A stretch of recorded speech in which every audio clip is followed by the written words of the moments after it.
So, a black Captain America, huh? Damn right. We built this country. Bled for it. I'm not gonna let anybody tell me I can't fight for it. Not after what everybody before me went through.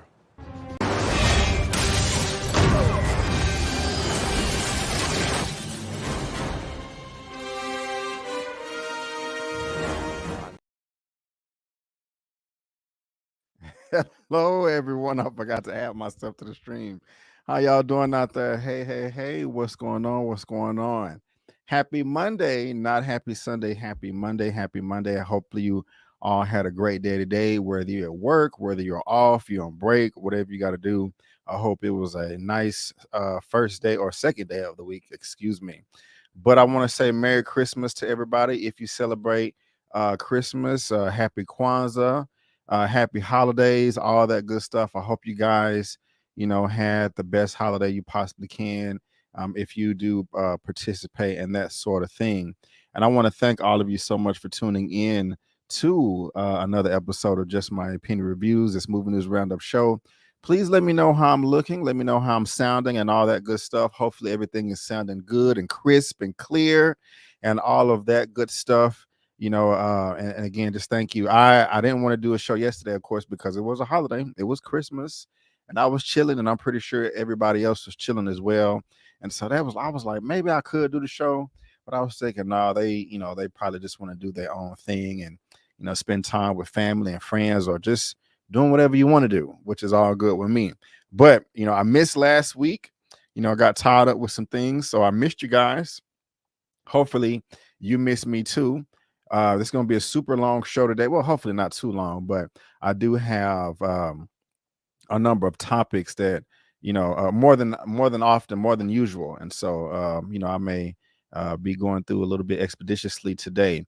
But guys, I gotta talk. I mean, this don't got nothing to do with movies at all. This don't got nothing to do with movies. But put a one in the chat if you listen to the opera. Okay, just let me know. Put a one in the chat if you don't listen to all the popular pop stuff out there, and I don't really know how popular opera is worldwide. But as I'm just living my life yesterday, the day before, I'm just scrolling through Instagram, and I see a number of posts from Viola Davis, and I see it on this site, and she was just in the Woman King. And there's this young boy, I think he's British. He's 12-year-old black boy by the name of Malakai M Bayoh. And he did a duet with another famous artist by the name of Elliot Jones.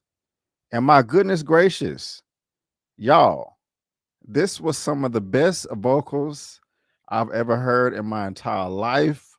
I was blown away. I sent it to my mama, my daddy, a number of friends of mine. I shared it a few times with people online. I put it in I shared it with the crew. I'm just gonna, this is let me share my screen real quick. Let me go ahead and do that right now. It's the whole song is on the Classic FM YouTube channel. Now I'm not going to play the whole thing because I don't want to get any type of copyright strike or claim, but I'm gonna try my best to share this with you guys. Let me know if you can hear that.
That is incredible. Are you serious? Wow. I'm like, I swear I listened to that yesterday 5011 times. Seriously, 5011, 5011, whatever you want to, like, seriously. I was at one point in time, I got my eyes started watering up. Maybe I'm living under the rock or a rock my whole life, and I just don't know that people be busting out their pipes like that. But man, I'm not exaggerating, guys. That's right there. Like the caption said, this is an angel. His voice is heavenly. Like, man, that is like some of the best I've ever heard in my entire life. I just had to share that with you guys because I just thought it was so incredible.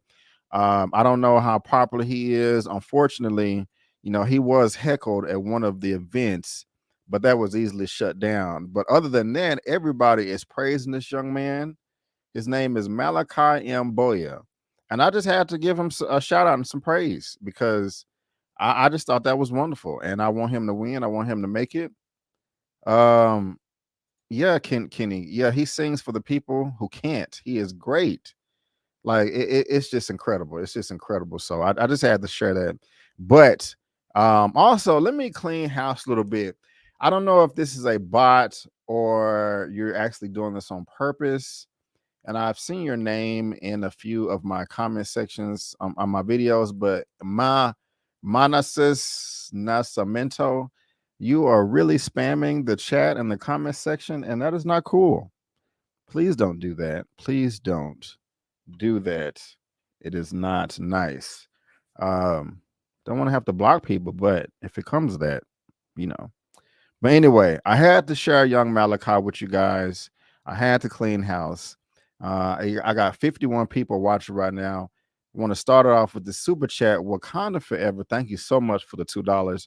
I really, really do appreciate it. Thank you, thank you, thank you, thank you, thank you, thank you, thank you. What a money reside, what a money reside, what a money reside, what a money reside. Okay, I'll tell you. Hey, be happy holidays, everyone. Have a great show. The Wakanda forever. Thank you so much. I really do appreciate it. Thank you, thank you, thank you. We also have Rarutu M in the building. What's going on, Rarutu? What's going on? Thank you for being here. Zia Latrice, OG moderator. Hey, thank you for being here, Zia. Happy holidays. Hope everyone had a Merry Christmas. If you celebrate, hope everyone got to spend time with their families. Right on, right on, right on. Also got Rachel in the building. Brill Davis. Brandon has returned. I love you, got my guy. Keep it up. Thank you. I can't wait to see you become so successful in the future and get all the credit you deserve. Thank you, Brill. I appreciate it. Thank you, thank you, thank you. What's going on, Kenny? How you doing? Mama Avery in the building. Hey, Mom, how are you? Marvelise in the building. What's up? What's up? God's child. Hello, hello. Stormy B Man. What's going on? Salute. Kenny Pierce in the building with another super chat for $4.99. Thank you. Yes! Yes! Thank you again, Kenny, for the super chat. No, Santa did not bring me a PS5. I got a few candy canes and some popcorn, but no PS5. But maybe next year. But thank you, Kenny, for being here. I really do appreciate it. Bringing it black, Mackie Combat Roll. Right on, right on. Thank you for being here. Who else we have in the building? I lost my spot.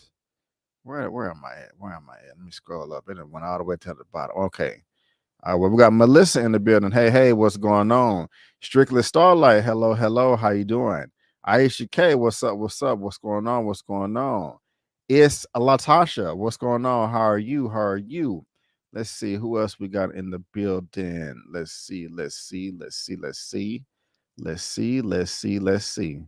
All right. I think that is everybody, but there was a comment that I wanted to grab. Yep, opera, instrumental classic music is good for studying meditation. It really is. It really is. Zia says he sounds like an angel. Yes, he does. Wait until he hits puberty, though. Hilarious.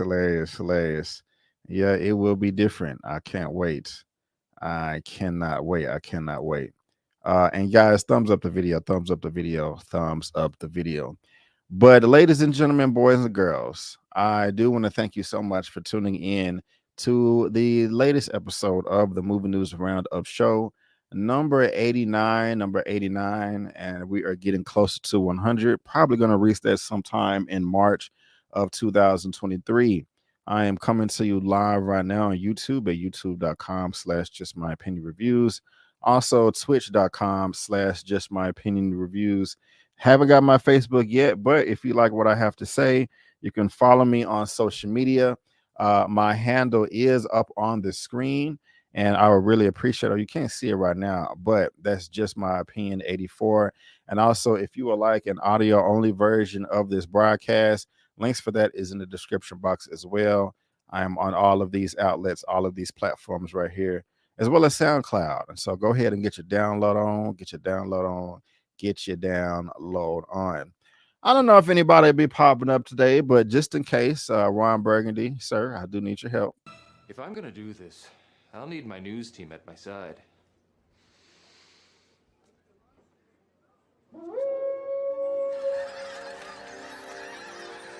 News team, assemble!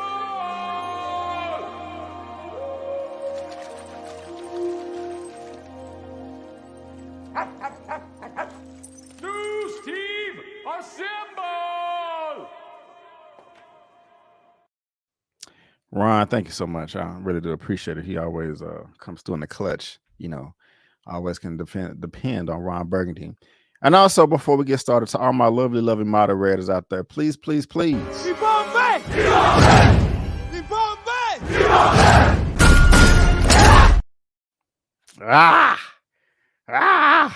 Protect the chat as best as you can. Moderators, I do appreciate it.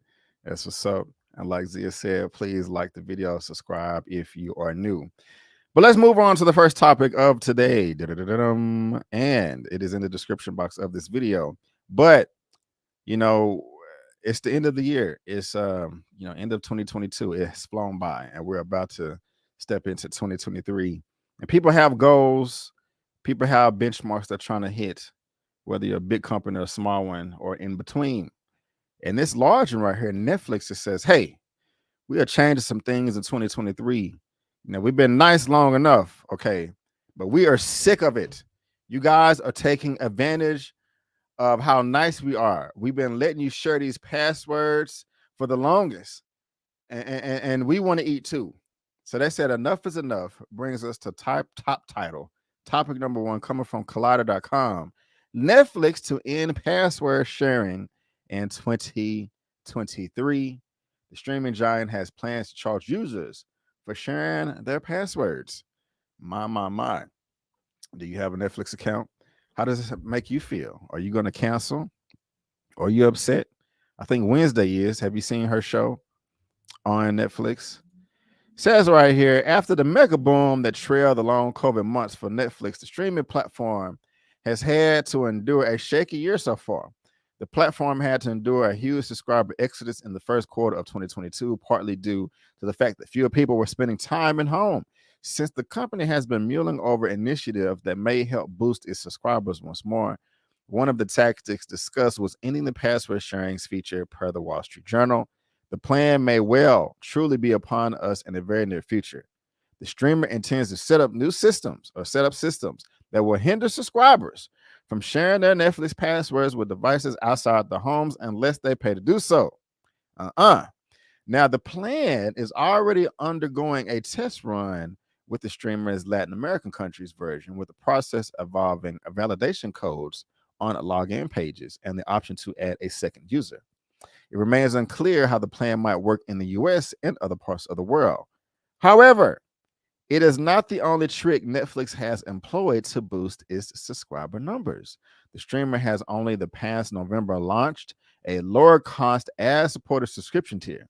However, a recent report does hint that the option is not the most favored on the platform. Do you not like their new ad tier thing? Does it suck? It doesn't apply to me. I get the HD or the 4K. Though it is unclear how much the streamer intends to change for shared contents, the end goal for Netflix here is pretty clear for all to see.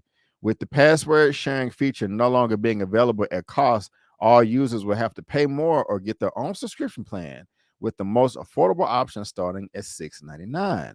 Whether the plan or the streamer's other plans might work long term remains to be seen.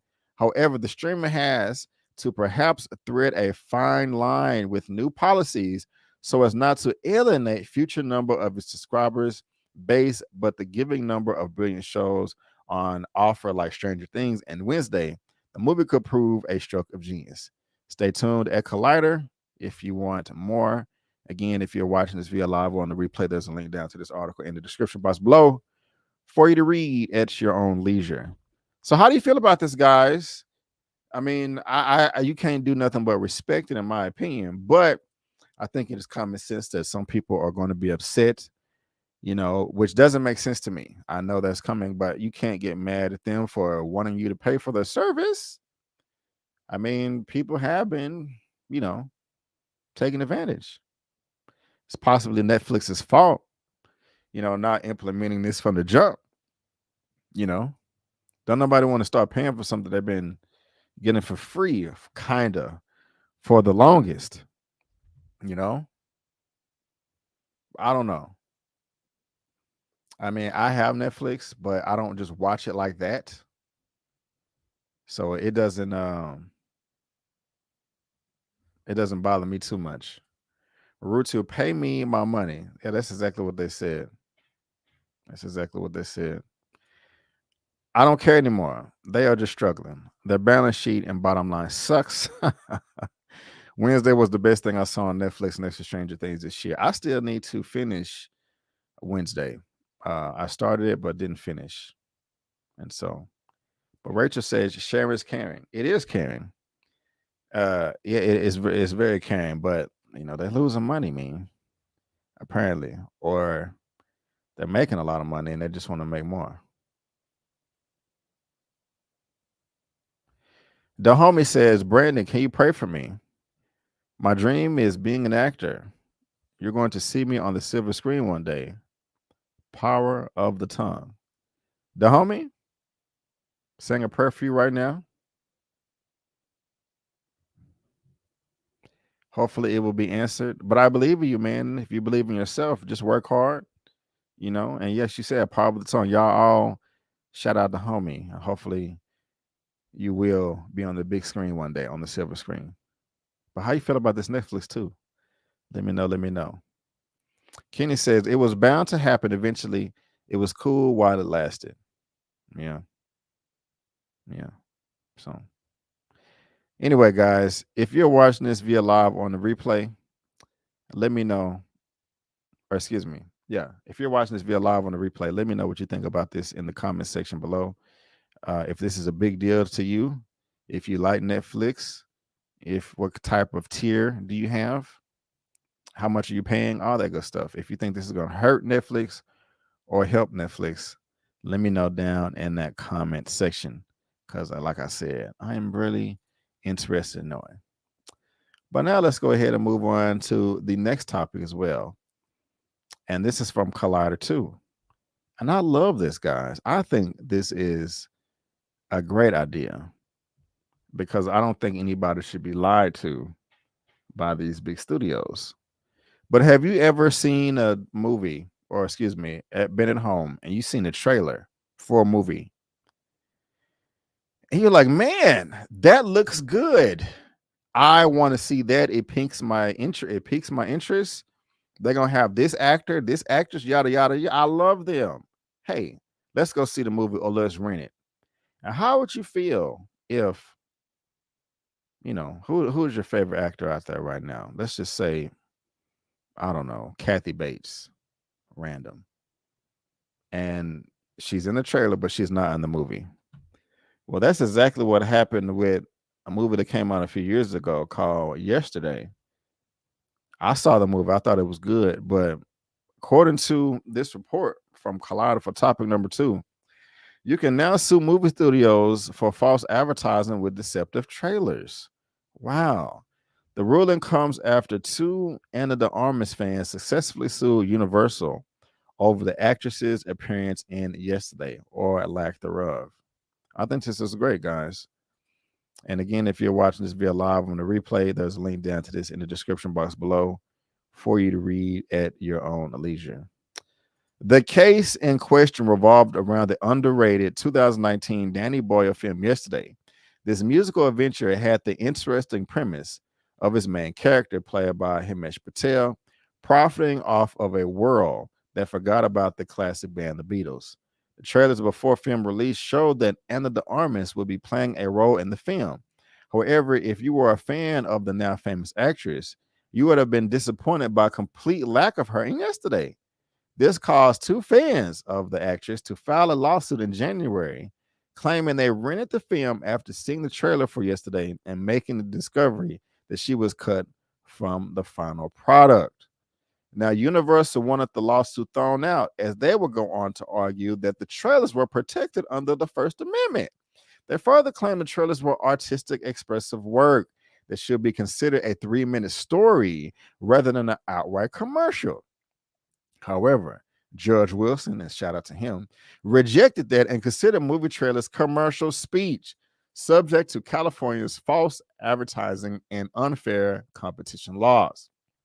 Wilson specifically wrote, Universal is correct that trailers involve some creativity and editorial discretion, but the creativity does not outweigh the commercial nature of the trailer. At its core, a trailer is an advertisement designed to sell a movie by providing consumers with a preview of the movie. Y'all, I agree with this 1000%, big time, because I myself get pissed off when I get excited for a Marvel movie or a DC movie or any movie for that matter, and they have certain shots in the trailer that are not in the movie. Avengers Endgame, Infinity War, showing all the Avengers with the Incredible Hulk running towards the screen in Wakanda. That shot wasn't in the movie. Now, if you go on and read further in this article, it does get a bit more detail about all the ins and outs and the nitty gritty, and I'm gonna read a little bit more. But one can say, well, at least those characters were in the movie still, Brandon. That's not even that case here. They had an actress in the trailer that was not in the movie, so that just takes it even further, and that makes perfect sense to me. If I like somebody, like I was just talking about Michael Jai White, I pretty much would see any movie that he puts out. I like martial arts, so I'm like, oh, a new martial arts movie is coming out with Michael Jai White, and then he's in the trailer but not in the movie. I'm like, wait a minute. 95% of the reason why I bought this thing is because I thought he was in it. So I agree with this wholeheartedly. Big time. I'm on board, So they won the lawsuit. Yes, they did. Or let's keep going. Let's keep going. Let's see here. Universal tried to fight back on that using clips from other past trailers from their library didn't make the cut. The biggest example was Jurassic Park, but they didn't make the needle move in their favor. The studio also noted that commercial speech would be a slippery slope for other dissatisfied moviegoers who could just say because they didn't like the film based on their expectations and excitement surrounding the trailer, Universal lawyer specifically said. Okay, so let me see here. That's pretty much it. Under plaintiff's reasoning, a trailer will be stripped of full amendment protection and subject to burdensome litigation anytime a viewer claim to be disappointed with whether and how much of any person or scene they saw in the trailer was in the final film, which whether the movie fit into the kind of genre they claim to expect, or any unlimited number of disappointment viewer could claim. That's crap. Because, I see what you're saying. Like, oh, you in the trailer, you made it seem like this person was in the movie a lot, but they was only in it for 15 seconds. This person was not in the movie at all. So, however, Wilson tackled that concern, saying false advertising would only apply when significant portions of a trailer don't make it into the film. So things like the final shot of the Avengers Infinity War, or like I just said, being cut from that film wouldn't count. Wilson also said they would only be listening to reasonable consumers writing. The court's holding is limited to representation as to whether an actress or scene is in the movie and nothing else. Again, the Armas was completely cut from yesterday before she would explode onto the scene as a major star.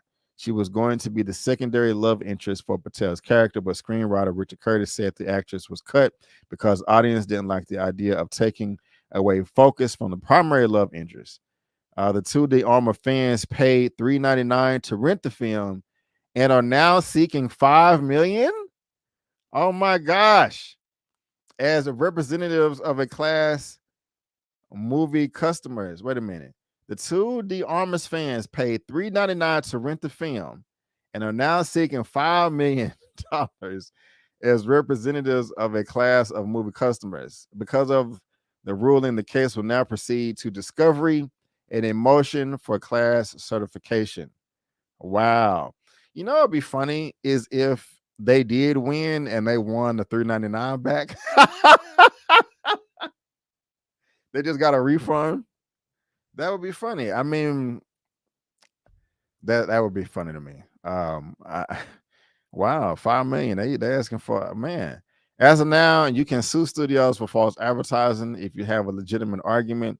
It's going to be interesting to see how this case proceeds given this development. On top of that, this ruling may change the way movie studios handle their marketing and trailers in the future. Rightfully so, though. Because it's biased. They can trick you into make you, think something is this and it's not. Most movie studios don't do their trailers in-house. The companies that do cut together these trailers usually never know what's going to be on the cutting room floor. The Yesterday situation in particular is the interesting case because the film came out before the Armors became a big star. The only major film she did before Yesterday was Blade Runner 2049. Now, because of Blonde, Deepwater, Knives Out, and The Gray Man, she's arguably one of Hollywood's hottest movie stars. We're sure to get more developments on this case soon, but until then, you can watch yesterday's trailer that out. So, well, it's a legal suit, and we don't know yet, but Yeah, greedy and money talks. This is funny, y'all. This is funny. Let's see here. What are y'all saying? False ads and trailers happen all the time. Coughs end game. Yeah, but is it right to have somebody in the trailer that's not in the movie at all? And it's interesting. Definitely not seeing it. Let's see here. We should all sue Marvel. Yeah. Thank you. Thank you. Trailers are meant to engage the audience, not tell the whole story. Right on. Exact refund. That would be hilarious. I'm on the studio side now. Okay. I ain't mad at you. So yeah, y'all, you can sue the studios now for false advertisement if you have a good argument, so that's quite interesting right there. Y'all let me know what you think of this. But again, if you're watching this via live on the replay, there's a link down to this in the description box below for you to read at your own leisure. But now let's go ahead and move on to topic number 3. Topic number 3, and I'm excited about this right here. We're gonna Twister sequel. Topic number 3 coming from Variety. Twister sequel set for summer 2024 release. Do y'all remember this right here with Bill Paxton? Twister's a sequel to the 1996 disaster epic. Twister will wreak havoc on movie theaters in summer of 2024. Universal is backing the film set Twisters to release theatrically July 19, 2024. Man, that is my birthday. I will be 40 years old by this time. On its current release date, Twisters will open on the big screen alongside Paramount's Transformers: A New Generation and a week ahead of Marvel's Thunderbolts. Lee Isaac Chung, who steered Minari to several Oscar nominations, is directing. The screenplay will be written by Mark L. Smith, who co-wrote the film with The Revenant starring Leonardo DiCaprio. Oh, the original made $500 million at the global box office. That's pretty dope right there. Got a lot of Oscars for the visual effects and sound. Helen Hunt, Bill Paxton, Carol A, Carrie Elves, and Philip Seymour Hoffman. Rest in peace, sir. Rest in peace. I wonder if the original cast is going to come back. Plot details for the sequel, which have been in the works since 2020, remain vague. It's similarly unclear how the film will be related to the 1996 movie. Twisters will be co-financed by Warner Brothers Pictures, Frank Marshall, and Jurassic World. Yeah, so have you seen Twisters? Have y'all seen it? I really enjoyed it. I really did. I remember it like it was yesterday when it was being advertised. I wasn't necessarily like excited about the movie, but I remember in elementary school, I had a classmate by the name of Elliot. I don't want to say his last name, but I remember he was so excited. I think I was in the 6th grade. He was so excited to see. He was like, man, my dad is going to either take us to go. No, his name was either Elliot or Jeremy. One of them. And they was like, yeah, my dad is either going to take me to go see Twister or we can go do this. And they were so excited. I was like, okay, it's a movie with tornadoes. But I remember that. And I remember really liking the movie, them being another cow floating around, and them having to tie themselves to the pipe at the end, and that was literally in the middle of the tornado. It was a good movie. It was sad. Helen Hunt's, well, I don't want to spoil it for you if you haven't seen it, but it's worth it. It is worth it. Elliot with Movie Files? Nah, it was another Elliot when I was in elementary. Like the cornrows, appreciated it. I don't. I think Sharknado killed those tornado type movies. Right. Yeah, Sharknado. Man, I liked the first 2 Sharknadoes. It was just stupid fun, but it just got crazy. Yeah, it is a classic. Excited. All right, I like it. These 30-year sequels are really trending right now. For real. That's true. Twister came out when I was like in 3rd grade. Right on. LOL, you alone, ain't nobody got time to sue. Gotcha. Ooh, yeah, my eyes are tripping. But what do y'all think about this? Twister sequels coming in 2024. Mom, are you watching? I know you like the Twister movies. I know you liked it. I think we've talked about it, but I could be wrong. But I'm excited for Twister, but what I'm not excited about is more Terminator movies for topic number 4. This is coming from Bloody Disgusting. James Cameron comments on the direction he liked the sequel to see future Terminator movie take. Yeah, these Terminator movies just are not good unless they have James Cameron. So let's see what he has to say. If I were to do another Terminator film and maybe try to launch that franchise again, which is in the discussion, but nothing has been decided, I would much make it more about the AI side of it than bad robots going crazy. I'll just say this, man, just like Eman said on Friday, because I was watching a bit of his show. If James Cameron ain't doing it, I don't care. I really don't. The only of course, Terminator 1 and 2 was perfect. But Terminator 3 was okay. Actually, it wasn't. But it wasn't. It wasn't good. But Terminator Salvation with Sam Worthington, no, it was not as good as Terminator 1 or Terminator Judgment Day. But I still like that movie. It had Common in it as well. I thought it was straight. Wait, it had Sam Worthington, Christian Bale, Common. It had a lot of people, I think. But I remember liking Salvation. I remember that came out, I think, in 2009. I took a date to go see that. My mom, you know who I took to. Well, actually, you don't. Well, anyway, it doesn't matter. But yeah, I remember seeing that, and I liked it. I saw it in theaters. But James Cameron didn't direct Salvation. So if he's not directing this, I don't care, really. They all. I mean, he's busy doing Avatar anyway, so I just don't see him having time to, invest in this. The last Terminator movies were not good. I never did watch the Sarah Connor Chronicles either. So, do y'all care about this? Do you? Let me see. Anybody saying anything? You'll be there?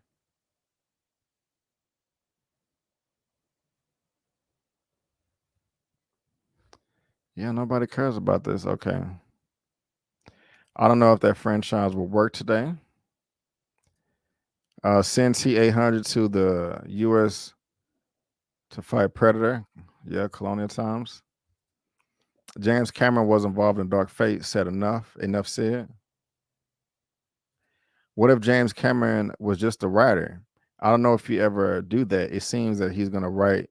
It seems if he's going to write it, he directed. Yeah. Because I think the other ones, he just had a hand in, made a phone call here and there. I thought Comedy Central was where those films were being. Oh, man. I kind of liked the RoboCop reboot. It wasn't as good as the original, but it wasn't sorry. Skynet is still loading. Boston Dynamics. Oh, man, chill out with that. Man, actually, those videos are probably fake anyway. You know what I'm saying? Mara Sharice in the building. What's up, Mara? Terminator movies are done. Yeah, they are done. Did you like Salvation? And thank you for being here, Mara. And another OG moderator in the building has her lovely, lovely sleepwear line for women. It's dope. I should actually make that a permanent bookmark in the description box of my videos. I'm going to do that. Thank you for being here, Mara. They shouldn't reboot this franchise. Should they do a sequel to part 2?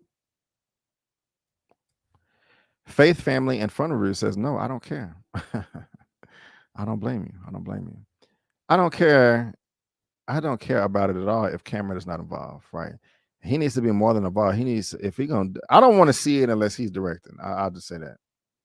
I'm on this Avatar high right now, so I want him to put all of his energy in that. But have RoboCop, Terminator, Judge Dredd duke it out. Man, that would be badass. That would be. Sarah Chronicles, that was good though. Salvation was okay. Yeah. I want to see Christopher Nolan. He would never do that. He's like playing, yeah. That would be interesting though. Yep. I remember when I thought that Mortal Kombat should die, but it's still around and I'm glad it stayed. You know. But you guys let me know what you think about this. If you are excited for James Cameron possibly doing or being involved in another Terminator, let me know in the comment section below. I would love to hear those lovely thoughts of yours rumbling around in your brain. But we still gonna talk about James Cameron though, and him and his involvement with another famous actor by the name of Matt Damon. I like Matt Damon, phenomenal actor. But y'all, this dude here is the miss of the century, the miss of the decade, the miss of the millennia. Woo! We on this Avatar high right now, right? Avatar 2, The Way of Water. Right now, after 9 days, it's grossed like 880 million worldwide. That's pretty good. It's very good. You know, but will it make as much as the first movie? Original release was 2.7 billion worldwide, but its re-release now is 2.9. Richest movie of all time, worldwide box office. And your boy that played Jake Sully, Sam Worthington, was not the first actor to be chosen. It was Matt Damon. And y'all know how much money he missed out on because he didn't take the role? Over $250 million. Wow. This is, I don't know what topic this is, the number. It really doesn't matter. Topic number 5, coming from Variety. James Cameron reacts to Matt Damon losing out on $250 million by rejecting Avatar. Get over it. Damn. How was that possible? How can this man have gotten $250 million off of one movie? James Cameron had to laugh when it comes to Matt Damon turning down a role in Avatar. Damon went viral in 2021 after he revealed at the Cannes Film Festival that Cameron not only courted him to star in the 2009 epic, but also offered him a deal in which Damon would get 10% of the film's box office profits. Avatar went over to gross $2 billion worldwide, and adjusted for inflation, would have earned Damon $250 million. I will go down in history, Damon told press. You will never meet an actor who turned down more money. Now, he didn't necessarily turn it down because he was busy doing other stuff. He's beating himself up over this, Cameron said, and I really think you know, Matt, you're kind of like one of the biggest movie stars in the world. Get over it. But he had to do another Bourne film, which was on his runway, and there was nothing we could do about that. So he had to regretfully decline. When pitched the idea of Damon having a cameo in a future Avatar sequel, Cameron responded, "Must do it. We have to do it. So the world is in equilibrium again. But he doesn't get 10%. Fuck that."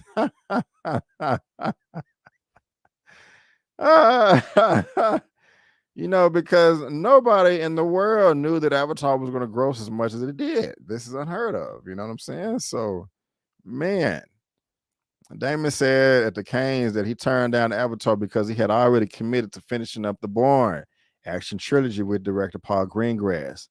While rejecting Avatar turned out not to be the best financial decision, Damon maintained that it was a good, right moral decision. The actor was joined by Krasinski during the conversation, told Damon nothing would be different in your life if you had done Avatar, except you and me would be having this conversation in space. Right on, right on, right on. Y'all, that blows away the biggest paycheck that Robert Downey Jr. got for his Avengers movie. Was it 50, 70 million, something like that? 250 million? Man, that's crazy. That is crazy. That's I mean, he already rich, but still, let's push you in another you on a whole nother level right there. And Sam Worthington didn't get that in 2009 because, you know, nobody knew who Sam Worthington was at the time. Matt Damon was hot stuff. back in 2009 when the Bourne trilogy was coming out.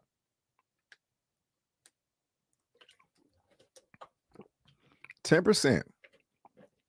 So I wonder, would it have been 10% like per film after that as well? Woo! It's crazy. Back end deal. Man. Matt Damon missed out on a nice, yeah, he did. He really did. He really did. He really did. Matt Damon net worth is $170 million right now. Sam Worthington's net is 30. He's fine. Yeah. Rich people problems, right on. He had the better career than Worthington. Yeah. Yeah, that's missed out. No, it'll make less money. It'll make less. Avatar 2 just doesn't have strong enough writing. I think that's the first time I've heard your opinion of that. I can't remember. I think you a lot of people said the same thing about the writing. I think it's, well, I still have faith it's gonna make the same amount, but we'll see. We'll see. But he didn't turn down $250 million. He had no idea how much to make. Right. It just sucks. He was already on contract to Bourne. Yeah. So not only did Matt get screwed, Sam did too. Sam is probably thinking, why didn't I get that? I doubt it, but I see what you're saying, of course. Yeah, James Cameron offers you a cut. You take it. Yep. Do people actually care after the first 100? Yes. So wait a minute, Reviewz. So if you have $100 million, if you're worth 100, so let's, okay, you worth 115. You gonna scoff at another 250? I don't know. I mean, if I have $100, I still want another $250. If I have 100 million, I still want another 250. But that's just me. You could be content. Like, what else do I need? I mean, and that's fine. That's fine. What's up, Gray? Kim was like, whoa, dodge that bullet. Sam, yeah. Can't, what, huh? Nothing.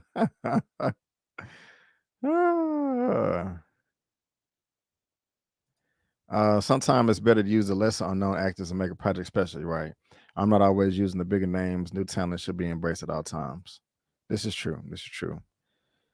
So yeah, man, what y'all think about this? Your boy missed out on 20 in the hindsight is 2020, but 10% would have got him over $250 million paycheck. He wouldn't be any more famous, but he would, or maybe a little bit, but excuse me, but he definitely would have been richer. And let me know what you think down in the comment section below. Topic number 6. This is getting ridiculous, but what do we expect coming from the Fast and the Furious franchise? Hey, part 12, they're gonna have Power Rangers, Thanos, the Smurfs. But on part 10, we're gonna have Gal Gadot again. The direct has the exclusive. Now, spoilers for Fast and the Furious 6, which is one of my favorite of the franchise. I thought she died. They were on a 10 million meter plane runway at the airport. It was never ending. Infinity yards. That runway was like 75 football fields long.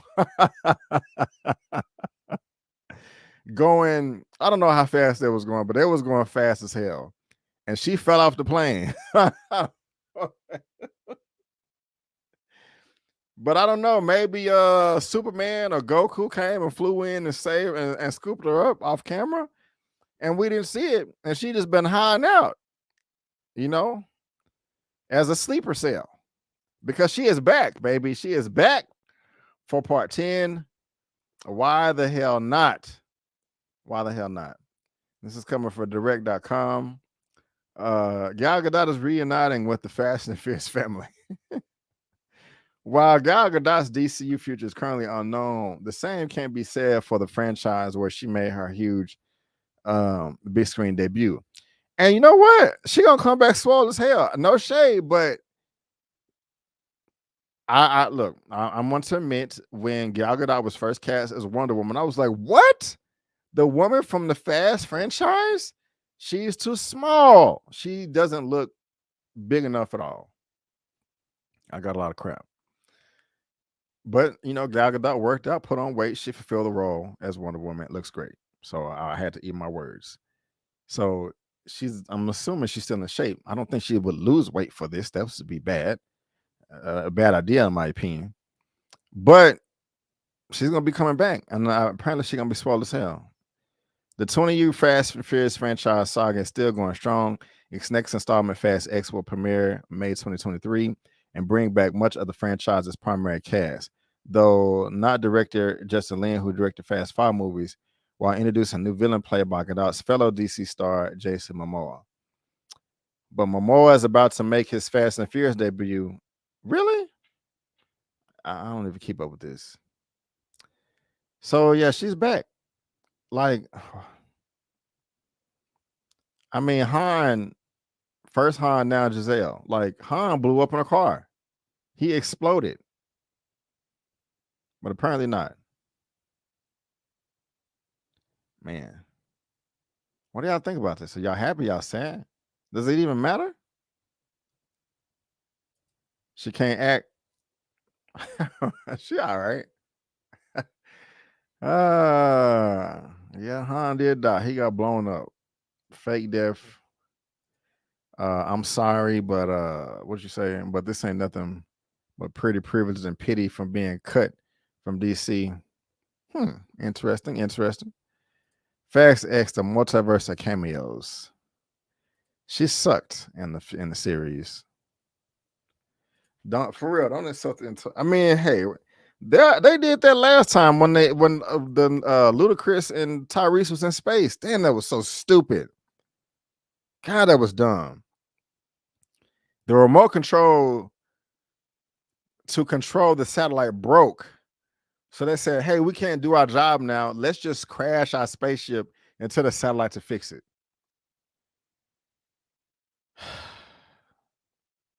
That's what they did. They said, let's crash our spaceship into the satellite.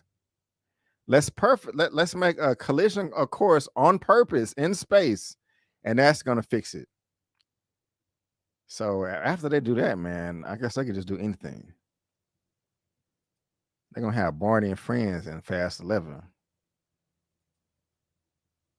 Man. Well, I didn't see how Han came back, so who knows what they'll do. Yeah. But I said they need to bring back thong bikini since they bring people back. She's awful. Oh man. Yeah, oh no, they went to space for real. Oh yes, you didn't know? I thought that was worldwide news. I couldn't be wrong. Wonder Woman is one of my favorite DC movies, yes. And she played a fish out of water well. She did. She can't play Earthling, though. That's funny. One of my favorite scenes in Wonder Woman was when it was on the boat, and he was trying to be respectful. He was trying to be a gentleman, assuming that she didn't know about sex. So he wasn't trying to take advantage of her. And he's like, I'm going to sleep over here. She's like, you don't want to sleep with me? He's like, wait a minute, don't get it twisted now. Like, I will definitely sleep with you. I would definitely knock it down. But do you know what?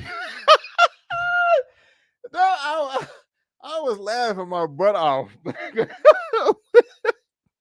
I don't know why that's so funny for me. That movie came out so long ago, but man, I was rolling. He was like, wait a minute. He's like, I don't want to, let's clarify some things. I don't want to miss this opportunity here, okay? I'm here, you're here. Let's recap. Are you sure? Oh, anyway. Yeah, it was a great movie. And I wasn't the only one laughing in the movies either, man. All the men were laughing like, hey, man, I'm trying to be polite. I'm trying to be polite. I'm not trying to catch a case. I am not. I will oblige you. I will oblige you. Anyway, but y'all, what's going on with the Fast and the Furious franchise, man? I mean, like I did like no, seriously, I did like part 6 a lot. It was fun. Part 7 was ridiculous. I know that's when they had to change some things with the death of Paul Walker, but there was still some stuff with the script that had nothing to do with his death that was just ridiculous. Fast 8 with the submarines was good. I like Fast 8. I did. That was a fun movie. It was silly, but it was fun. But then part 9 was, they went to space. So I'm just like, come on. So they've been going back and forth. 6 was good, 5 was good, 6 was good, 7 was trash, 8 was good, 9 was trash. Hopefully 10 will be good. Hopefully Gal Gadot can use some of her Wonder Woman powers to save the day. But we'll see.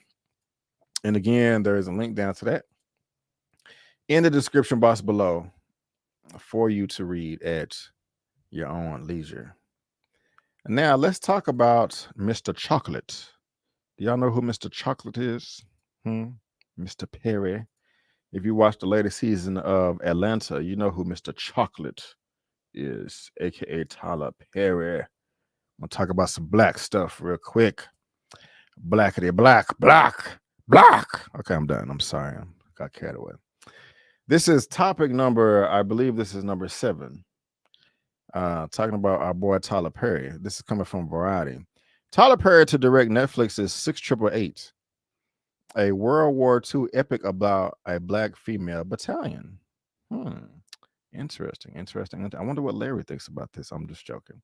Tyler Perry will write and direct Netflix's 6888, a World War II epic about the efforts of the only all-black, all-female battalion.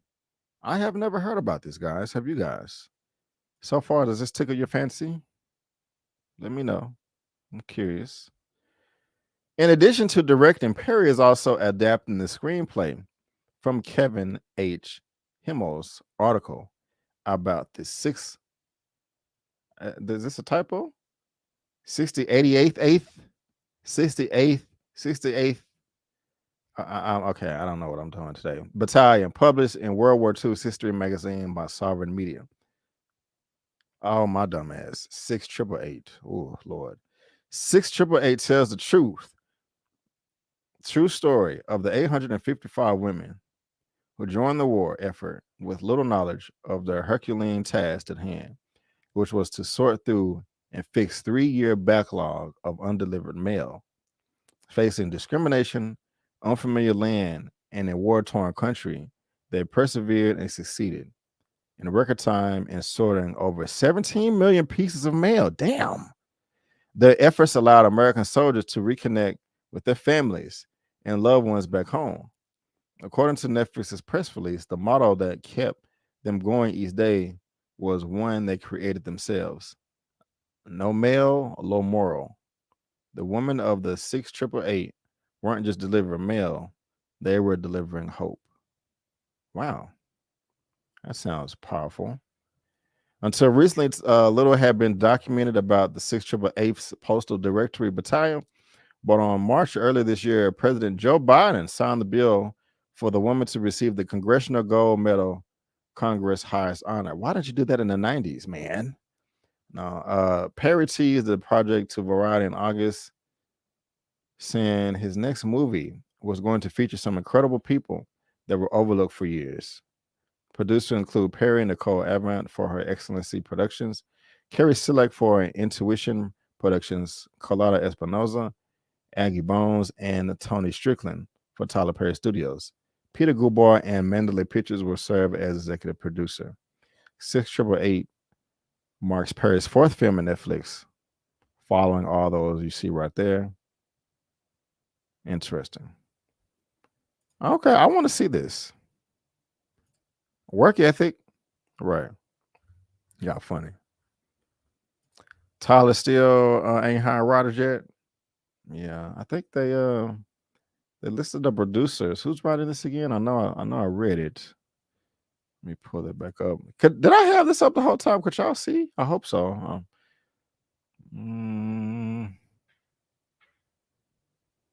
Okay, there's the producers. Let's see who's Tyler. Wait, Tyler will write and direct. No, yeah, he's writing it. Tyler will write and direct. Well, rest assured, it is based on a true story. If you're not in love with Tyler Perry's writing right now, and I don't blame you for that, I'm always still gonna go hard on Tyler Perry because he gave us The Family That Prays, which was a great movie. So I'm like, bro, if you can give us that, there's no excuse for rushing other stuff.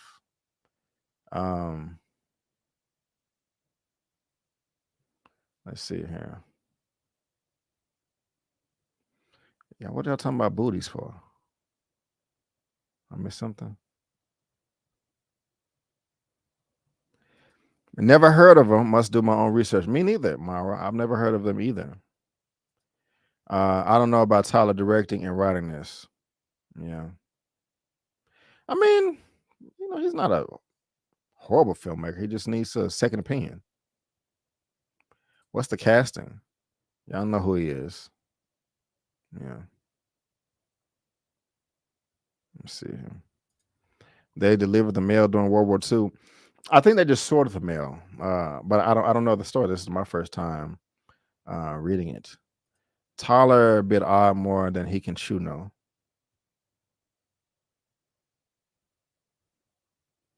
Work ethic. I thought this was going to be on the battlefield. Nah. I mean, it might. Who knows? I don't want to make any assumptions. Dang. Oh, okay. Sounds good and boring. Dang. I didn't see this one though. Is it any good? Oh, you just said it was great. Okay. Maybe he got ghostwriters. Yeah, I don't know. The ending of Jasmine's Blues had me heated, but also know it's reality. So I haven't even seen it, so maybe I need to check it out. But y'all, this is interesting. Some of you guys are not that confident because he's writing and directing this, but he's not horrible. I just hopefully he gets some help. But I am interested in the story. Mara thinks it sounds good and boring, but hopefully it's not. But again, if you're watching this via live or the replay, there's a link down to this in the description box below for you to read at your own leisure. All right. Well, guys, it's been fun. And we're not going anywhere. Just going to change it up a bit. Moving on. The rest of the show is going to be nothing but comic book stuff. First, Marvel, and then DC.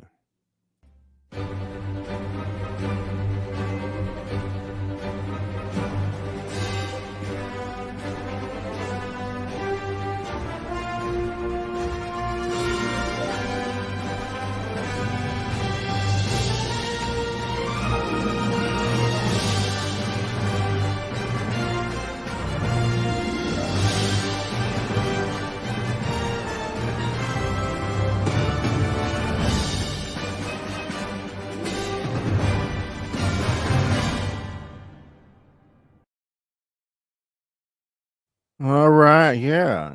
Got the new banner, got the new background, all that good stuff. I'm gonna be talking about comic book stuff for the rest of the show, like I said. So hopefully you are into all that. This first one right here is coming from comicbook.com. And some of my colleagues are not excited about this show at all. I am, because I like their debut in Hawkeye. Echo Rider confirms major delay for Marvel's Disney Plus series. Why in the world is there a delay?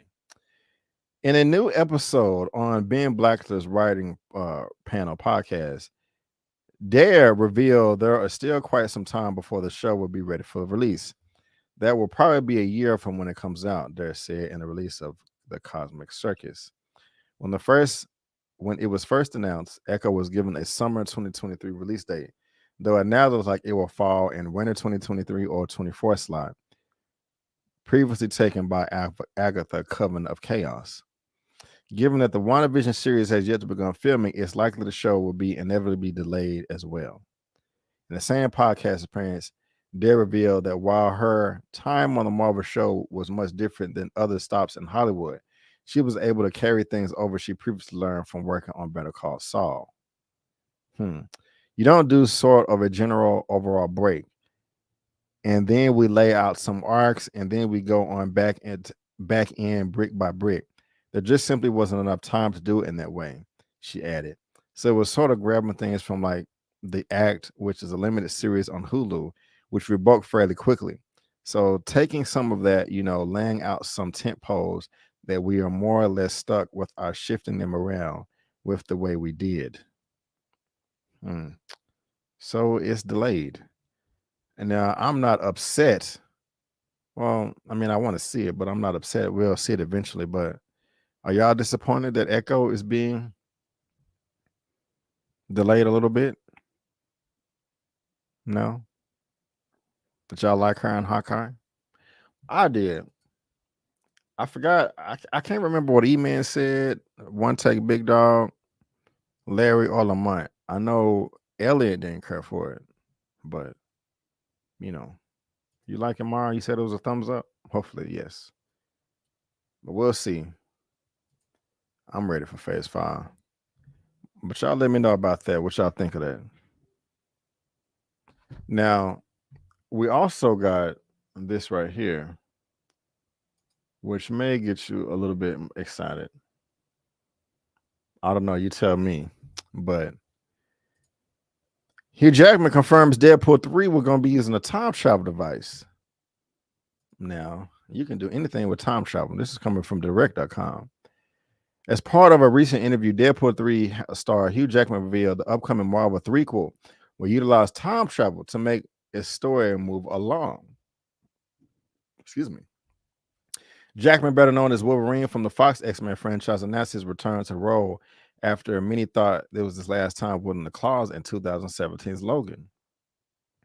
The upcoming Ryan Reynolds and Hugh Jackman-led comedy has been described as the ultimate Marvel icon meets the ultimate Marvel iconoclast, unfolding a riff on a classic buddy cop films like Lethal Weapon and Rush Hour. Speaking with Radio Andy on Sirius XM, Jackson said that because of this device they have in the Marvel world of moving around timelines, the film can jump around and I don't have to screw with the Logan timeline, something that was important to Jackman. But then I just put it aside and I was like, no, I'm done. And then we made Logan and I'm super happy with it. But all because of this device they have in the Marvel world of moving around timelines, now we can go back because it's science. And so I don't have to screw with Logan timeline, which was important to me. I think probably the fans too. What y'all think of that? Are you happy?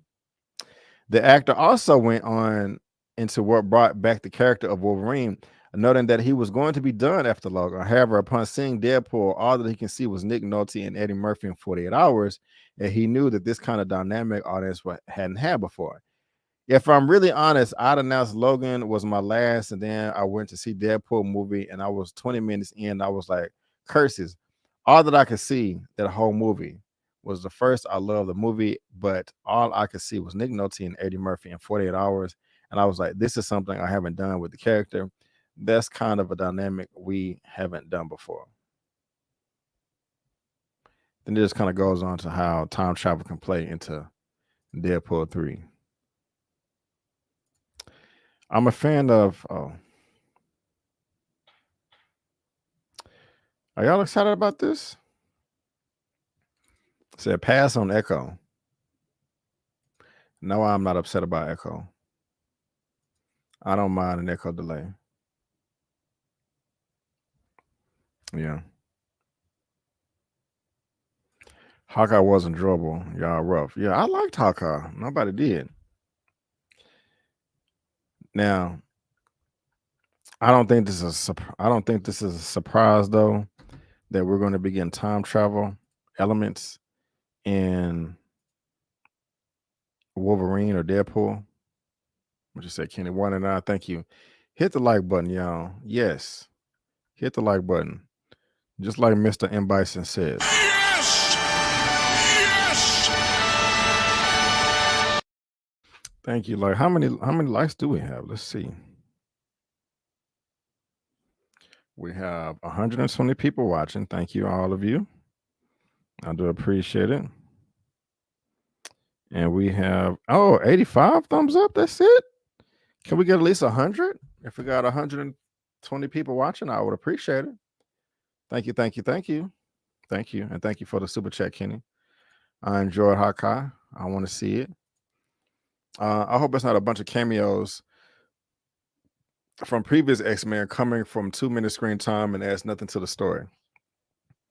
Hopefully it's the best thing ever. Right. No nostalgia cameos. Give me story. True. Get them likes up. Get them likes up. So Hugh Jackman confirms they're going to be using time travel in Deadpool 3. Well, what else are they talking about in Deadpool 3? Deadpool 3 would take place before Logan reveals star. So it's a little bit more information. This came out yesterday, as a matter of fact. So if anybody was concerned, now we know. When asked how Logan director James Mangold reacted to his comeback, Jackman shared that he was really cool about it. They said Deadpool 3 takes place before Logan, much to Mangold's relief. He was actually really cool about it. I did tell him that it took place before our movie, so it wasn't going to screw up with the claws popping out of the grave. So he was relieved by that, and he totally got it. He thought it was a good idea. Jackson made it clear that nobody wanted to screw with the way Logan ended, because it did end great, noting how proud he was of his work, explaining that he was set on being finished with the role until August 2022. He later went on to release his excitement for the MCU threequel, saying that he might have more fun on that movie than any of the previous projects. Jackman, none of us wanted to screw with that, and I was really proud of that movie and what we did, and it felt perfect. And actually for 5 years, I was really, honestly, I can tell you, I was kind of hard done. I was like, this was it. It was August 14th. I remember driving and just came to me like that. I thought this would be so much fun. I'll probably have more fun on that movie than anything I've ever done. What year? August 14th. Okay, so yeah, the movie will involve time travel, and it's going to take place before Logan. So that should be putting a lot of people's minds at ease. Now Echo, we just talked about that debuted on Hawkeye. I like Hawkeye. I'm looking forward to Echo, and of course we're going to know that's going to tie into Daredevil as well. And this is coming from Deadline. Charlie Cox says Disney Plus Daredevil Born Again likely won't be as gory as a Netflix series. I don't even have to read this, but I am perfectly fine with this. I am perfectly fine. I had faith in this new adaptation before we got the debut of the new Daredevil and She-Hulk series that came out a number of months ago. I was very, very satisfied with that. If we can, I'm happy. So if it's more of that, cool. I'm not complaining. Cox will be reprising his role. They said to me, we're going to be shooting in 2023. Cox said in an interview with N&M. I said, great win. They said all of 2023. I'll start shooting in February and finish in December. So this thing is 18 episodes. They're probably going to be shooting Echo at the same time. Who knows? I don't know the story, but it seems like that would make sense. Cox told the publication he's looking forward to playing the new version of the Matt Murdock character. This has to be a reincarnation. It has to be different. Otherwise, why are they doing it? He said the popular Netflix series was quite dark in tone with graphic violence. My opinion is that the character works best when he's geared towards a slightly more mature audience. My instinct is that on Disney Plus, it will be dark, but probably won't be as gory. Cox said, for fans who are hoping for a more continuation of the previous series, Cox said, I would say to those people, we've done that. Let's take these things that really work, but we can broaden. Can we appeal to a slightly younger audience without losing what we learn about what works? I'll say yes. Again, I'm happy with this, guys. I'm fascinated to discover why they're chosen to do 18. He said, I'm imagining there's going to be an element to it that's like old school procedural show, not necessarily case of the week, but something. And I like that where we go really deep into Matt Murdock, the lawyer, and get to see what his life is like. If that's done right and he really gets his hands dirty with that world, I think something quite interesting about that, to spend a lot of time in a superhero day-to-day life, and you really earn their moments when he suits up. So this is great. They're filming from February all the way to December. And they said, and Echo was supposed to come out summer of 2023, but they said it's either going to be fall or 2024. They're most likely going to be shooting Echo at the same time, because they already announced that they're going to be crossing over and all that stuff. So I think this is great. No complaints. 18 is a lot. Capricorn Black, what's up? That's good though to me. What's up, D Stizzle? Deadpool 1 was okay, but I'm 55th in the franchise so far. I don't mind time travel. I'm more bothered by the Eternals 2 story that I'm still making it. Why not? I like the Eternals. Ain't nobody coming to see you, Otis. See you, Hugh. Was that a Temptations joke? Why couldn't the Whitney Houston movie be as good as that? The Temptations movie. I didn't care for the previous Deadpool films. Deadpool 3 has to be really good to get me to watch. I ain't mad at you. Hey fam, I'm hearing Daredevil is not going to be as good as the first time around. What are we basing this off of? They haven't even started shooting yet.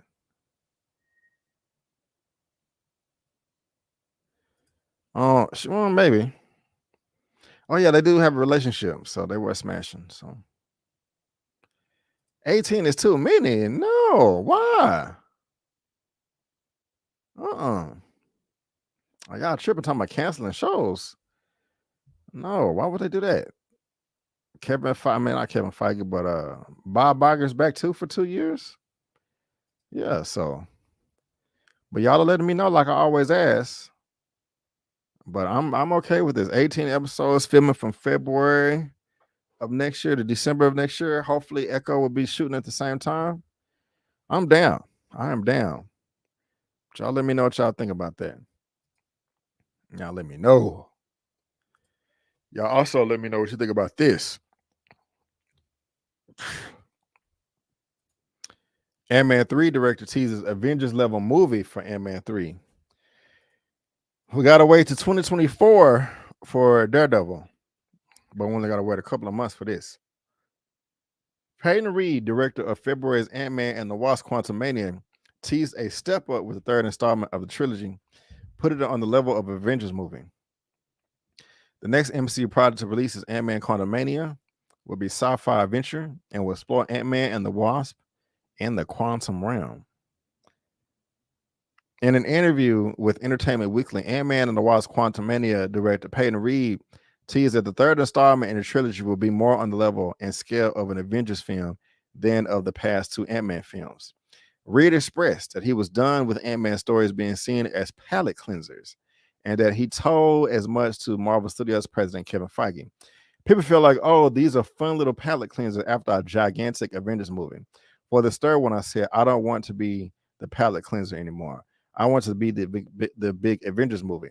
When telling him this, I metaphorically kicked Kevin Feige's door. I like that. Reed emphasized that Ant-Man would be going up against the most powerful force in the multiverse, and Kang the Conqueror. He revealed that the antagonist situation is a little bit different than in the comics, where he has dominion over time, but that he will still be a formidable villain. Well, that's kind of weird to me. I want him to be a dominion over time. I grew up a real Marvel's comic nerd, and there's a handful of antagonists in the Marvel Comics universe who are all-timers. Loki, obviously, Dr. Doom from Fantastic Four, and Kang the Conqueror. In conversations with Kevin Feige and Marvel, it was like, I want to put Ant-Man and the Wasp up against a really formidable villain in this movie, and so we're doing Kang the Conqueror. In the comics, Kang has dominion over time. He's a time traveler. His situation is a little bit different in this movie, which I won't spoil for you, but he's someone who, while we live very linear lives from childhood to death, Kang doesn't exist that way.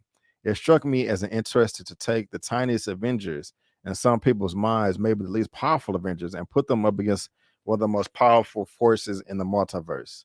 I like that. Reed also expanded on what fans can expect regarding the quantum realm in the new film and how this incredibly complex subatomic world will differ from the San Francisco setting in the first two Avengers Antman movies. In the first one, we introduced the idea of the quantum realm, and we kind of dipped our toe in it. And then even more so the second one. But we obviously left out unanswered questions. We wanted to go in a different direction and create an epic movie where the bulk of it takes place in the quantum realm. For me, it's really exciting because the other films take place in San Francisco.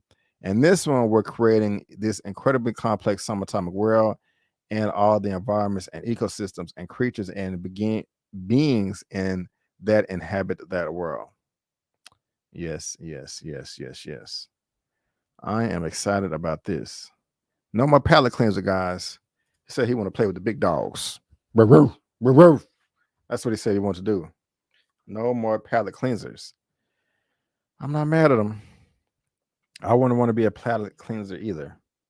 Yes, yeah. It is interesting. Oh man, I haven't been changing my banners this whole time. I'm tripping. My fault. My bad. Antman has been so underrated. Both movies were solid, right? I like them. They're both in my top 15 of the MCU. Should have said it'd be better than the second one.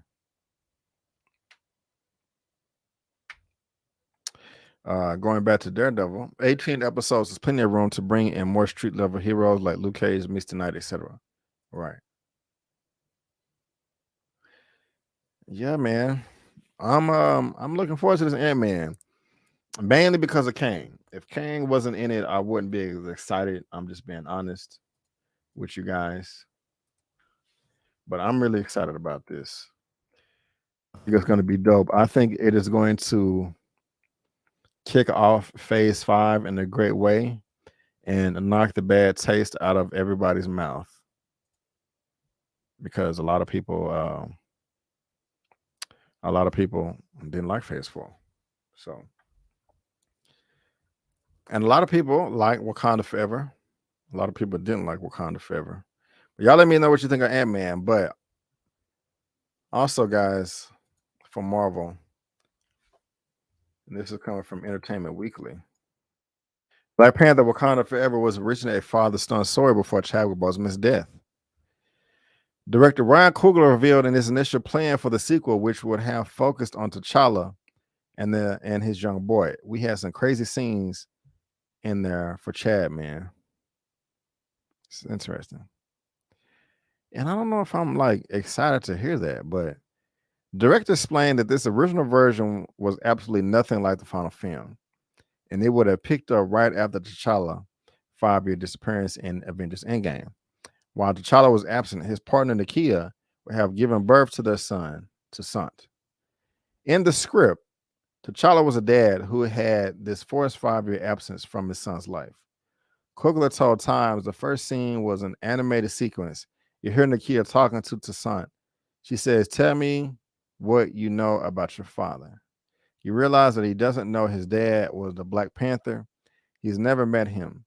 And Nakia is married to a Haitian dude. Then we cut to reality, and it's the night that everybody comes back from the blip. You see T'Challa meet the kid for the first time. Damn.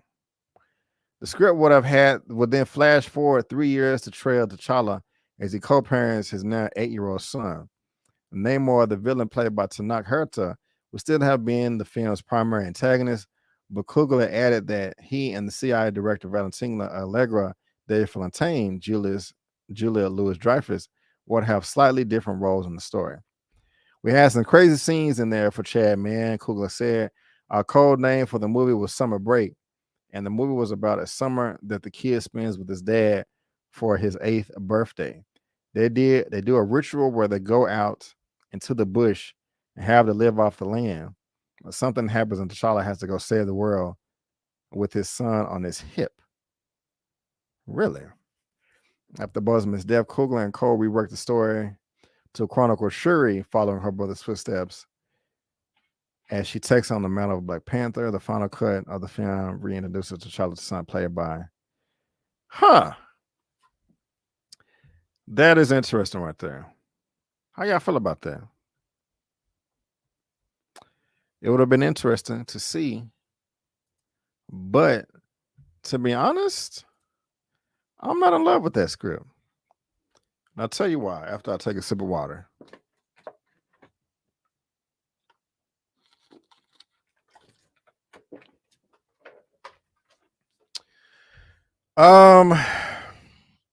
Look, I'm not going to pretend like I am a super duper Black Panther expert that knows all the comics and storylines in and out.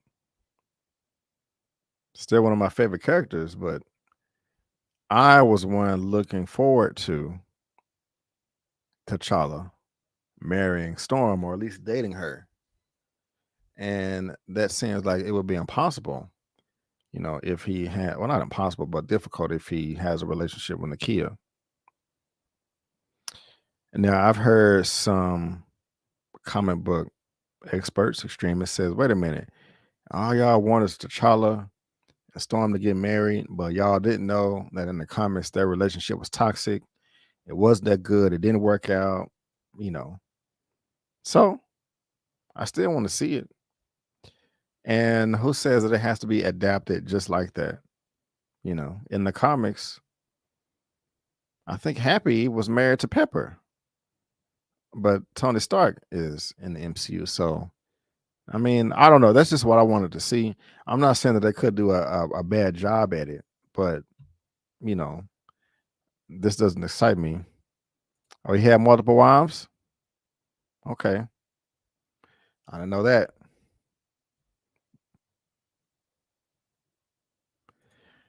I'm really not.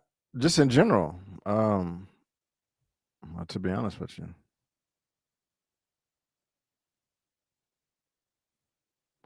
Wow. This sounds like a daytime soap opera storyline. Days of Our Wakandan Lives. That's funny. Are they saying all this because of audience response to actual script? I don't know. I'm not sure.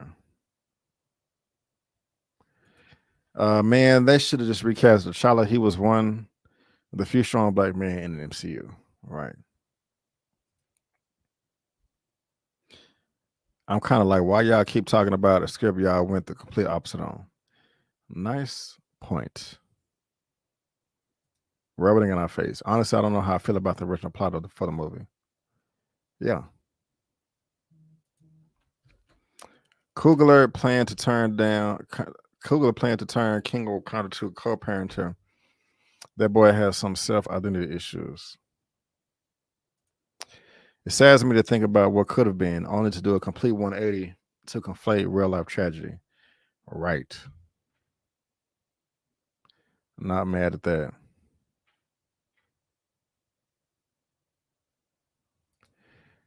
I don't know whether they keep re-editing the original script, they pumped the story, and they are trying to save face, and it's weird.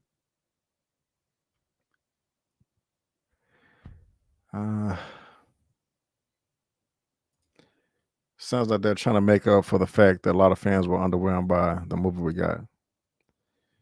Yeah, that could be true. I said their relationship only got a little toxic at the end during Avengers vs. X-Men, and that was an editorial mandate. Well, that makes me happy. So I don't know, y'all. I'm not. I'm not saying that this could be bad, but it's it's not anything that I'm excited about. Like, I can't just sit here and lie and be like, "Oh man, I sure did want to see T'Challa have to go say the word with a son on his hip." That just doesn't excite me. But you guys let me know what you think down below in that comment section below, whether you're happy with this or not, because I'm curious. I really am. But now, guys, we're moving to the last topic of the day. We talked about the Marvel news, but now we got to talk about this DC and all the drama that's been going on with that. It was came out week before last It's coming from Variety. Topic number 9, I think. James Gunn is writing a new Superman film. Henry Cavill will not return, but odd to play different DC character. Also, Black Adam 2 not moving forward as part of his new DC's first chapter. So that's gonna hurt a lot of people. Rock was talking for so long. A new hierarchy of power in the DC is coming. And James Gunn came and shut all that down. But also James Gunn is like, hey, we could have Deathstroke possibly come through in this new DC. So that's kind of some good news right there. And then Zachary Levi is defending James Gunn. Why is he defending him? Because people are making up stuff talking about they want to fire Warner Brothers, talking about firing James Gunn, which is untrue. We're going to talk about it. And also your boy Stephen Amell. He would love to return for an Arrow movie. I like Stephen Amell. And while I don't want to say anything is impossible, this does seem highly unlikely. Now, this has already been spoken of ad nauseum on the internet already about how this is going to go down. Guys, I just don't understand this. Look, I mean, he's not coming back, Henry Cavill as Superman. But why? Why? I mean, I'm just frustrated. Peter and I have a DC slate ready to go, which we couldn't be more over the moon about. We'll be able to share some exciting information about our first projects at the beginning of the new year.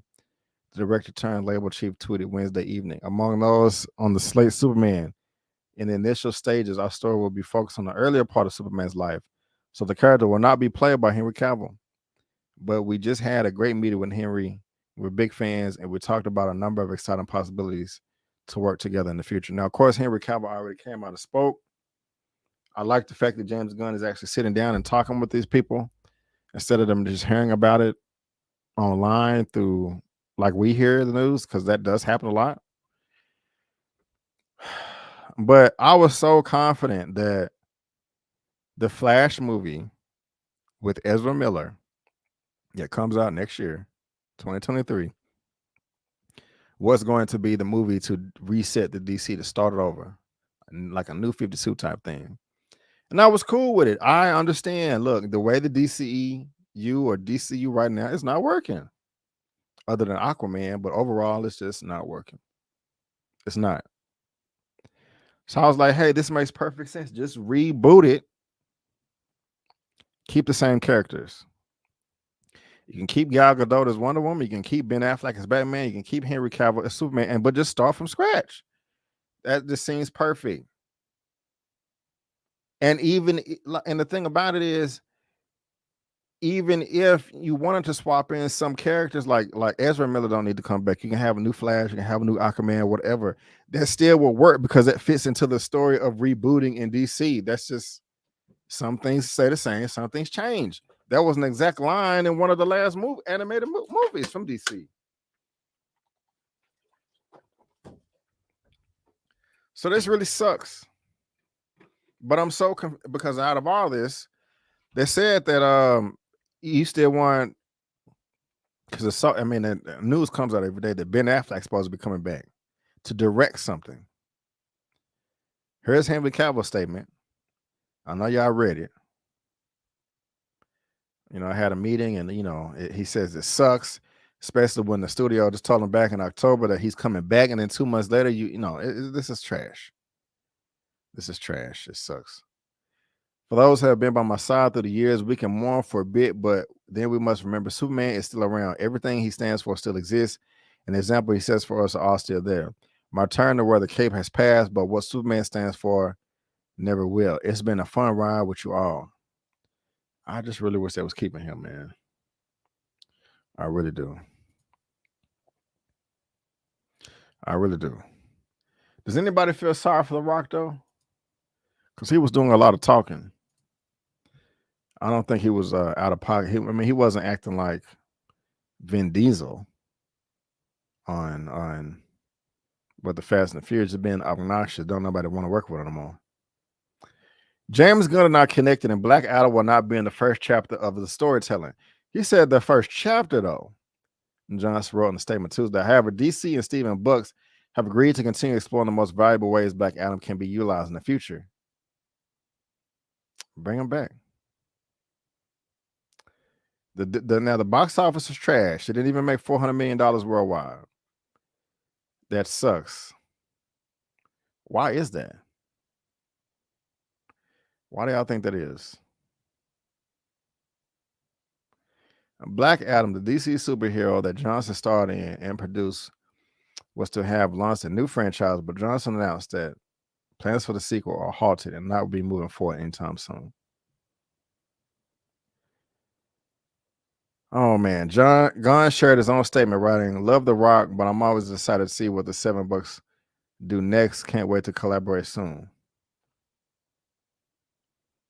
This stinks balls. It's time for Henry Cavill to leave DC. He's too recognizable Superman. Henry is Superman. Henry Cavill has more time to focus on Warhammer now, as he should be. Black Adam had a shortcomings, blah. It wasn't terrible. I can't believe they are letting crazy James Gunn run the ship like they are for real. I want to say all of that. It's just disappointing. Black Adam wasn't terrible, but it wasn't great also. I think it's hard for some people to accept The Rock as a power that could rival Man of Steel. Feel sorry for The Rock? Nope. I'm very curious in the direction of Aquaman 2 because the first one was Black Panther Underwater to me. Good movie though. Yeah. And I got some bad news for you, Dwayne. Yeah. Yeah. How much is Capital? The Rock is one of the highest paid actors in Hollywood. The Rock and sorry for The Rock. Yeah. Y'all thumbs up the video, man. Please thumbs up the video. Got 143 people watching right now. Can we get to 200? So we got 113 thumbs up. That's cool. A few more thumbs up would be really appreciated, though. Oh, I'm frustrated. Frustrated. But of course, Deathstroke was going to come though. Like, why? I mean, he's never been introduced really. He was in the cameo at the end of the Justice League movie. So, I mean, he's such a popular character. We know he will pop up eventually. And James Gunn has been on social media a lot, responding to some of the tweets and stuff. And he's like, "Yeah, could we see Deathstroke coming? Could be. Any plans for Deathstroke in the DCU? Could be." That's what he says. So that's cool. I like that. I would love to see a Deathstroke versus Batman story, or I would love to see Deathstroke versus anybody that want to fight him. Are y'all a fan of Deathstroke?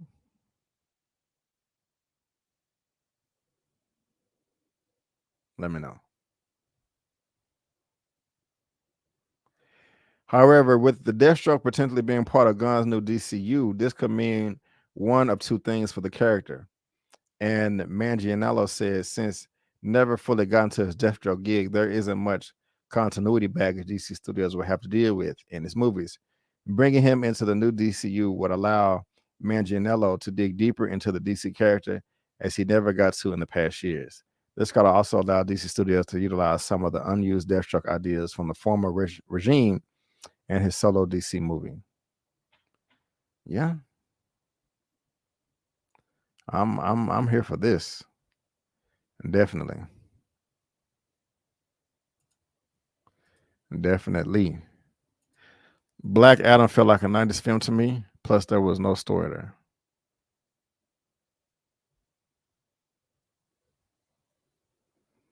Sliding through.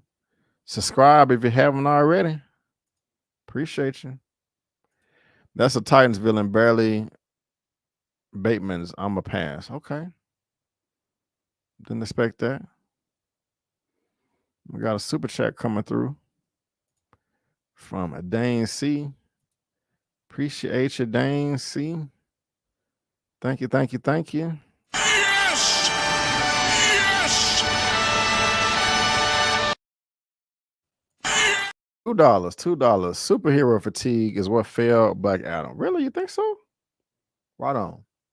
But thank you so much for the super chat. I do appreciate it. Thank you. Sucks, y'all. It sucks. But as y'all know, everybody's attacking James Gunn. Fire him. He don't know what he's doing. But your boy Zachary Levi was like, I still need a paycheck. So I'm going to play good. Defends James Gunn, new leadership. Shazam Fear of the God Star. Zachary Levi takes to Instagram to defend the vision of new DC Studios Brad, James Gunn, and Peter Safran. Let's see what this dude had to say. Because I haven't heard it yet. So let's go ahead and check this out real quick.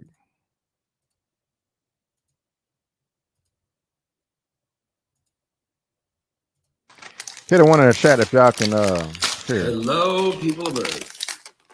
This is 15 minutes? Happy holidays. We ain't finna watch 15 minutes. Series. Oh, what's up? Johan Soaks, gold medal, Frosty Bite, silver, and E Scissorhands. You getting the bronze. Are you guys addicted to seaweed like I'm addicted to seaweed? Because I could literally eat an entire pallet. Bro, what are you talking about? They're nothing. Like it's way. All right, he talking about seaweed and stuff. James, okay. You have no idea. Give James and Peter Safran time to make something special. Okay. Yesterday, Levi took to Instagram to share a video breaking down the future of Shazam and his thoughts on the changes. He urged the fans to quell the knee-jerk reactions to the news coming out of the studio and wait for the dust to settle a little bit. I agree. With patience, he says fans can give Gunn and Safran space to try and really make something special. Something that the fan-beloved DCU auteur Zack Snyder attempted to didn't ultimately materialize. Read his full quote below. You have no idea the reasoning behind any of the decisions that are going on. The amount of conjecture and rumor mill and drama and nonsense that keep getting spun around out there on Instagram and Twitter is laughable. It is unbelievable laughable. So I would just say be patient and give them some space and time to try to really make something special and think something that DC deserves to have and something that Snyder tried to do and it just didn't ultimately materialize, you guys. He said, I still need a job. That's what he's saying. And I would do the same thing. I ain't gonna lie. I'm not gonna lie at all. He said, y'all shut up. We're gonna wait this out. I need a job. Don't stress him out because I'm still kind of signed on. Just Gun Twitter mentions in shambles every day. Do y'all like Zachary Levi as what's up, Buzz? 703. Do y'all like Zachary Levi as and thank you for the super sticker, Buzz. Appreciate you. Yes. What a money reside, what a money reside, what a money reside, what a money reside. Okay, I'll tell you. Yeah, man. Thanks, Buzz. I appreciate it. But yeah, how y'all feeling about that? And y'all, what's up with your boy Stephen Amell? In a recent interview, Stephen Amell reveals that if Green Arrow joined the new iteration of the DCU, he would love to have his own movie. I'm not mad at him, but is it likely? The Weekend Geek House show released a new video where they sat down for an interview with Amell. They asked under what circumstances he would like to join the DCU, which is currently being retooled under the auspices of the new CEO, James Gunn and Peter Safran. He said that if he were to join the franchise, he would prefer to continue playing Green Arrow, preferably in my own movie, so they could get away with things they weren't allowed to on the show on the CW. Read the full quote below. If we're going to be a part of the DCU, I probably just want to play Green Arrow in there. I don't know. I mean, are they still separate? Didn't we have two Flashes in the Arrowverse at one point? So I don't know. We'll see. Whatever they want. I had to pick one, I pick my own movie. Only because there's so many things that selfishly I would like to do with Arrow that we couldn't necessarily do on TV. Man, I'm not mad at him for wanting to come back, but I would say that he is reaching for the stars. Like, out of everything, this is the least likely to happen, in my opinion. Did y'all watch the show? It was good up until season 3. I remember really being impressed when he fought Ra's al Ghul for the first time, and he got his ass whooped. Because I was like, there's no way in hell he should be able to touch Ra's al Ghul, and he didn't. Ra's al Ghul was in there just dodging stuff like Neo from the Matrix. Just, come on, you can't hit me. Pew, pew, pew, pew, just blocking it, you know. But after that, it just turned into a mess. And it wasn't good. But like I've said before, man, when it come out as DC stuff, y'all, I don't get too excited because everything changes every day. Every day. James sabotaging DC for Marvel. Levi peeked at Chuck. Ain't no rushing to see another Shazam, right? Guardians of the Galaxy, Suicide Squad, Peacemaker. James gonna love making side chick movies. That's real. Don't nobody care about no Arrow movie. Yeah, I don't think so. Shazam is one of the best DC movies. That's true. I'd like to see Shazam / Black Adam movie.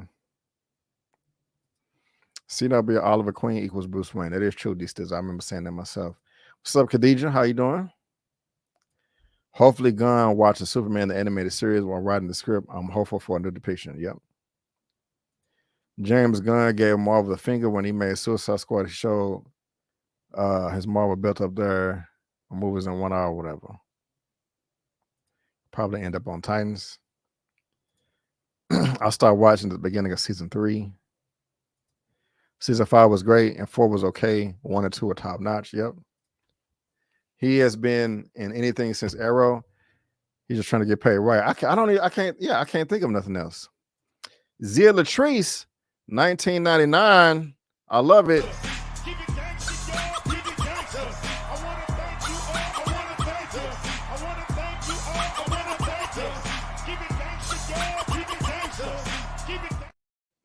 Zia, thank you so much for the 1999 super chat. I really do appreciate it.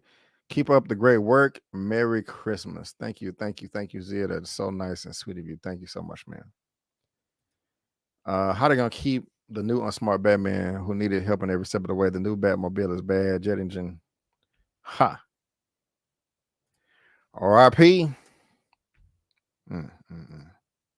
He dubs as a movie. Yeah. Seeing Arrow fight the Anti-Monitor was ridiculous. I didn't even see that. Yeah, that doesn't even. Yeah, that. Come on. Black Adam portrayal of sons and fathers is better than Shazam's Orphanage Family Love. Green Arrow was the ultimate side chick, knowing Gunn. That's funny. Arrow was good early on. Yep. Just use DC animated movies. You're right. He was in the Turtles. Okay. Never heard of it. Heels is good. Chill Spot, aka my husband is Thunder. Hey everybody, I'm late. I just got back from an impromptu holiday trip with the hubby Thor. Hope everyone had a nice holiday.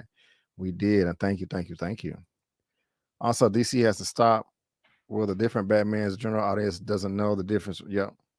They just see Batman, right? So, y'all, this is the latest in all the DC mess, man. You know, new Superman, but Henry Cavill not coming back. We're not getting any more Black Adam. Rocket made a statement. Deathstroke could be coming. Shazam talking about leave my director alone. And Stephen Amell want an Arrow movie. So y'all let me know what y'all think about all that right there, y'all. If you happy, you sad. It's a lot of mess, and it's still gonna keep changing. You know what I'm saying? It's still gonna keep changing, And again, if you're watching this via live on the replay, there's a link down to all that in the description box below for you to read at your own leisure. Now, there's another show coming up tonight. Oh, he's live already. I thought he was going live at 8 o'clock, but he's live now. That is Lamont with Life Gains. So y'all make sure you check him out.